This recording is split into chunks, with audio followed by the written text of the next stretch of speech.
assistant to President Biden, and Maura Gillespie, founder and principal at Blue Stack Strategies. Both of you ladies, great of you to join us. Megyn, just because you've worked in messaging for this White House in particular, when President Biden says things like, we will change our policy depending on what we see from you, essentially, to paraphrase his words, is that just rhetoric, or do you think this is a president who's not just trying to message, but is really considering seriously policy change? Oh, he's absolutely considering policy change. And the president means all he says and says all he means. He says that quite frequently on the trail, and he says it and he, and when he's out in public. But the president would not say something that he does not firmly believe and that he firmly means.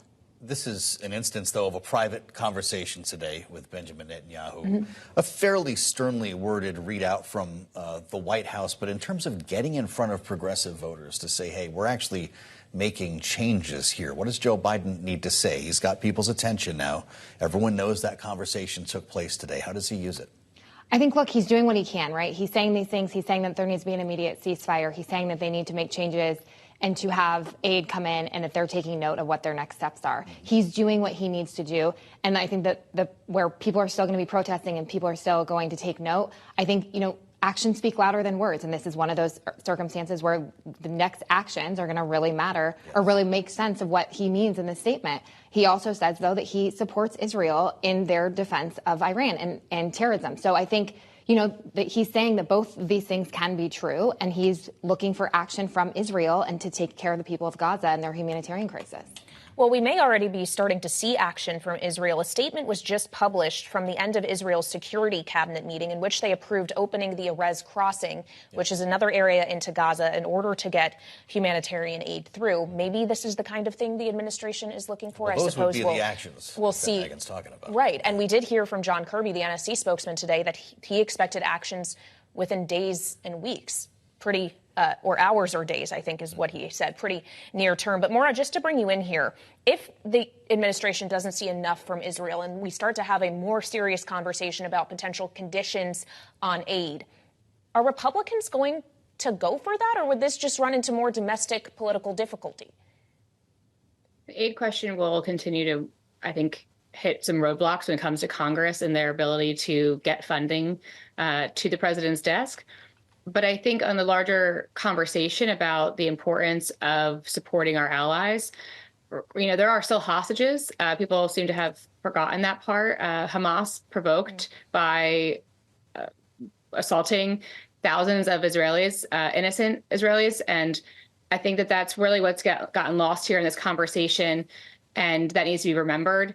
What I think President Biden actually is doing well is not going to do a knee-jerk reaction and just answer the call of the loudest voices. I think you have to be very thoughtful. And from a messaging standpoint, as you pointed out, standing by what you've said and following through on that is super important.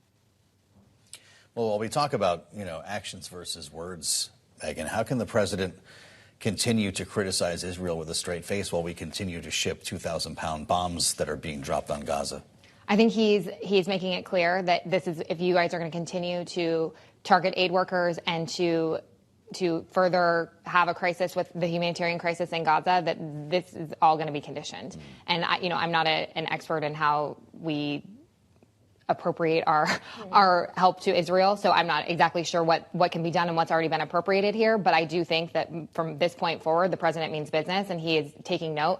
And to Maura's point, the president also mentioned the hostages in that in his statement today, and said that the prime minister needs to sit down and have the conversation, and everyone needs to come to the table to bring those people home. Of course, we've seen in the Senate aid for Israel already pass as part of a wider supplemental package that also includes Ukraine. And Maura, I just wonder, as we consider all of these different alliances that the U.S. has ahead of Congress returning next week, how optimistic you are that aid for Ukraine will pass? I'm hopeful that the reasonable voices will prevail and get through to Speaker Johnson. Again, with the looming, threat to his gavel, it makes it a little more challenging, but this needs to happen. It's been put off for too long. And we, when we talk about being the greatest country in the world, we are only in that position because of the alliances and the friendships we have around the world. And to jeopardize that and to put those at risk is beyond foolish and would really do some damage for the country as a whole. Christie, Nikki Haley, Sununu. I mean, the list goes on and on, Maura. And yet it's so interesting that they still couldn't find a candidate in a moment where we know the polling shows that the two major party tickets are unpopular. At least these two candidates are incredibly unpopular. So if this wasn't the moment for a real third party run, is there ever going to be one? It's hard with the way that the political parties are set up.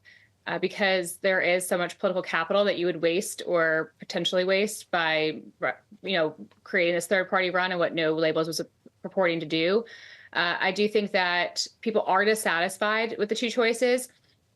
But the biggest problem isn't to find them a third candidate because people don't feel like there's an avenue to win. I mean, look at RFK Jr. Yes, he has a decent amount of support. He's getting, 10% in some pollings. But the biggest thing to point out is that he doesn't have a path to victory. He's barely on any, I think he's on one ballot right now.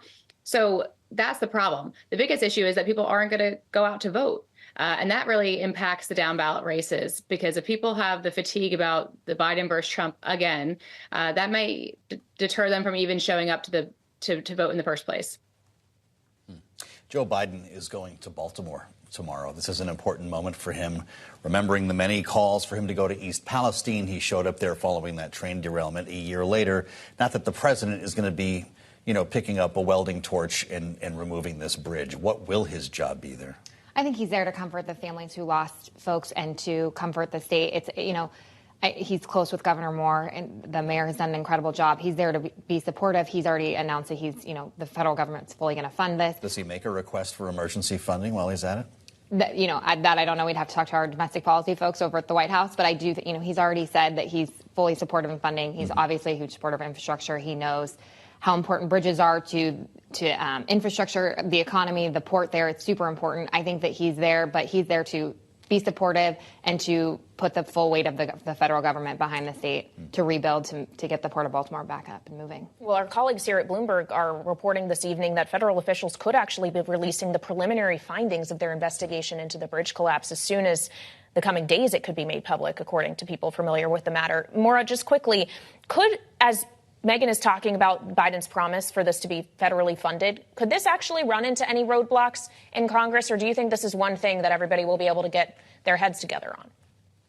It sounds like there is a meeting planned for next week with Maryland, the Maryland congressional delegation. And it seems as though some members are concerned about just writing a blank check for all the assumed costs. Some members, I think Representative Andy Harris has been saying that he just wants to get the debris out of the river and clear the path. And that's step one.